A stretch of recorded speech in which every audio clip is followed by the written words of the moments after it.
بسم اللہ الرحمن الرحیم۔ السلام علیکم ورحمۃ اللہ وبرکاتہ۔ اللہم صلی علی محمد النبی الامی وعلی آلہ وسلم تسلیما کثیرا کثیرا کثیرا۔ میری آج کی ویڈیو کا مقصد یہ ہے کہ کچھ چیزیں ہم معاشرے میں ایسی کر رہے ہوتے ہیں جس کے نقصانات دنیاوی اعتبار سے بھی بہت زیادہ نقصانات آ رہے ہوتے ہیں اور آخرت کے اعتبار سے بھی، جس میں ہے کہ ایک گھروں کے اندر اجازت کے ساتھ داخل ہونا اور طریقے کے ساتھ داخل ہونا۔ جیسے سورۃ البقرہ میں اللہ کہتا ہے کہ وَأْتُوا الْبُيُوتَ مِنْ أَبْوَابِهَا وَلَيْسَ الْبِرُّ بِأَنْ تَأْتُوا الْبُيُوتَ مِنْ ظُهُورِهَا وَلَكِنَّ الْبِرَّ مَنِ اتَّقَىٰ وَأْتُوا الْبُيُوتَ مِنْ أَبْوَابِهَا، کہ جب گھروں میں پیچھے سائڈ سے نہ داخل ہو، اس میں نکیر کی گئی ہے، گھروں میں کہاں سے داخل ہو؟ دروازوں سے داخل ہو، کیونکہ آج کل ہمارے معاشرے میں صحیح ہے دروازوں سے داخل ہوتے ہیں۔ یہ حکم مرد اور عورتیں دونوں کے لیے ہے۔ چلو ہم مردوں کو تو روک لیتے ہیں، لیکن ہم عورتیں نہیں رکتی بھائی۔ اب وہ عورتیں جن سے جان پہچان نہیں ہے، محلے والی ہیں یا دور سے آئی ہیں، اب وہ بالکل جو ہے نا اس طرح نہیں رکتی۔ اب اس کے جیسے میرے ساتھ بھی یہ واقعہ ہوا کچھ دنوں پہلے، جس کی وجہ سے مجھے بہت اس کا احساس ہوا کہ بھائی اب آپ کو چاہیے کہ دروازے پہ اپنا تعارف کروائیں۔ صحیح ہے کہ نام، اگر ویسے نام لینے میں کوئی حرج نہیں ہے، پتہ ہونا چاہیے کون سی عورت آئی ہے، کل کو خدا نہ خواستہ کوئی واردات ہو جاتی ہے، کوئی مسئلہ ہو جاتا ہے، بندہ بتا تو سکتا ہے اس نام کی عورت تھی۔ ہاں، جہاں فتنے کا اندیشہ ہوتا ہے وہاں عورت کے نام کا پردہ ہے۔ چلو اگر وہ نام نہیں تو اپنا تعارف اچھی طرح جان پہچان کروائے کہ اگلے کو پتہ لگ جائے کہ یہ کہاں سے آئی ہیں۔ اب جو ہے، اور خاص کر اس میں پردہ والی یہ زیادہ کرتی ہیں، بھئی اتنا ہی پردہ ہے تو چھوٹے موٹے کام ہیں تو اس کے لیے آپ گھر سے کیوں نکل رہی ہیں؟ وہ تو بالکل نہ آپ اسے نقاب میں پہچان سکتے ہیں، نہ آپ کو نام پتہ ہے۔ کل کو کوئی واردات ہو جاتی ہے، آپ پولیس والوں کو کیا بتائیں گے؟ پولیس والے پوچھیں گے کون تھا؟ مجھے پتہ ہی نہیں ہے۔ شکل کیسی تھی؟ بندہ اس کا خاکہ بھی نہیں بنوا سکتا۔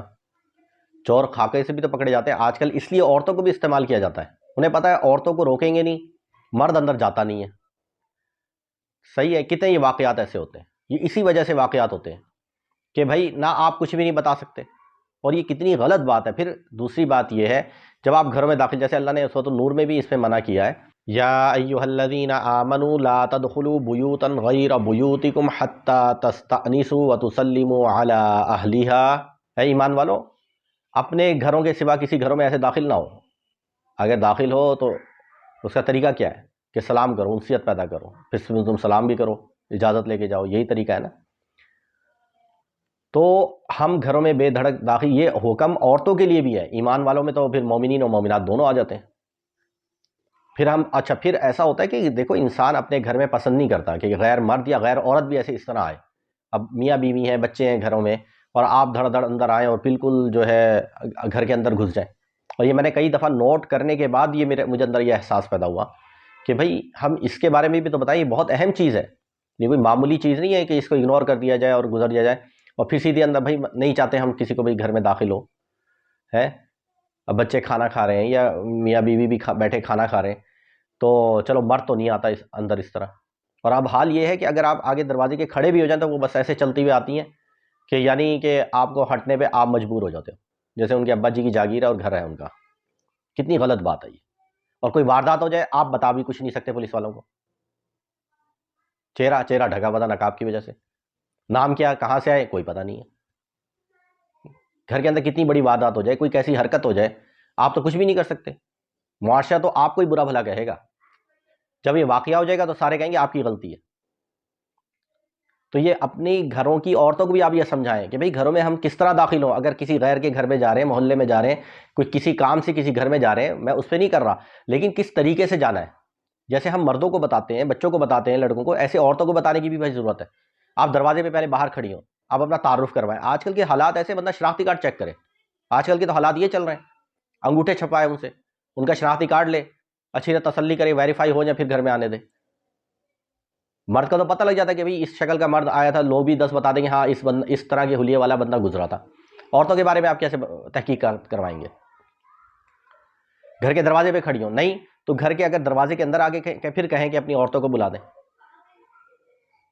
اور ایسے چلے آتے ہیں جیسے جو ہے پتہ نہیں انہی کا گھر ہے، ہم یہاں پرائے ہیں۔ ایسا محسوس ہوتا ہے کہ ہم پرائے ہیں، ہم چاہے کسی اور کے گھر میں آئے ہوئے، گھر اصل میں ان کا ہے۔ ایسے نہ کچھ نام بتانا، نہ کچھ تعارف کروانا، بیل دی، دروازہ کھلا، کھٹ کھٹ کر دوں گا، نہ یہ پوچھنا کہ گھر میں عورتیں ہیں نہیں ہیں، کچھ نہیں ہے تو کتنی ہے بھائی، اللہ اس پہ منع کرتا ہے، اس کا رسول صلی اللہ علیہ وسلم اس پہ منع کرتے ہیں۔ وہ حدیث میں نہیں آتا کہ آپ صلی اللہ علیہ وسلم کے کسی نے دروازے پہ کھٹکھٹ دی آپ صلی اللہ علیہ وسلم کے گھر پہ، آپ صلی اللہ علیہ وسلم نے باہر سے پوچھا، اندر سے پوچھا کہ بھائی کون؟ تو وہ صحابی کہنے لگے انا، تو حضور نے فرمایا انا کیا، میں کیا، نام بتاؤ اپنا۔ تو نام بتانا چاہیے، اپنا تعارف کروائیں اس طرح کہ تاکہ اگلے کی تسلی ہو جائے۔ تو اس پہ میری ایک گزارش تھی کہ یہ کوئی معمولی بات نہیں ہے، اس پہ کتنے بڑے بڑے واقعات ہو جائیں، آپ اپنی صفائیاں ہی پیش کرتے رہیں گے ساری زندگی، اور آپ کی صفائیاں قابل قبول بھی نہیں ہوں گی۔ تو ذرا ہم تمیز سے، خاندانی طریقوں سے لوگوں کے گھروں میں داخل ہوں، تو یہ اچھا طریقہ ہے۔ اللہ کے رسول تو ہمیں یہ سکھا رہے ہیں کہ اپنے گھروں میں بھی سلام کر کے داخل ہوں، اور یہاں کیا حال ہے، تاکہ اگلا پہچان جائے، بیوی کو پتہ لگ جائے شوہر آیا ہے، یا میرا جو ہے بھائی آیا ہے، یا باپ آیا ہے، یا سسر آیا ہے۔ تو اس کو ہم، یہ معاشرتی جو گناہ ہے نا، ہم اس سے بچیں۔ ہمیں اور گناہوں سے بچنا آتا ہے جو ظاہری گناہ ہے، جو جس کو سب پتہ ہے، لیکن یہ گناہ جس کو شریعت نے گناہ بنائے ہیں، اس کا ہمیں پتہ ہی نہیں ہوتا، اور ہم داخل ہو جاتے ہیں بے دھڑک۔ تو ہم اس میں احتیاط کریں، صحیح ہے۔ اور دوسرا یہ کہ بھئی اب رجب کا مہینہ بھی ہے، تو اس میں ہم یہ دعا بھی پڑھا کریں، اللہم بارک لنا فی رجب و شعبان وبلغنا رمضان۔ اے اللہ ہمیں جو ہے نا رجب اور شعبان کو ہمارے لیے مبارک بنا، اور ہمیں اب رمضان تک پہنچا دے، اتنی زندگی ضرور عطا فرما، کیونکہ اب قریب آ کر منزل سے ہاتھ سے نکل جانا یہ بڑی مایوسی کی بات ہوتی ہے۔ تو اللہ پاک مجھے بھی عمل کی توفیق عطا فرمائے، آپ کو بھی۔ سبحان ربک رب العزت عما یصفون وسلام علی المرسلین والحمد للہ رب العالمین۔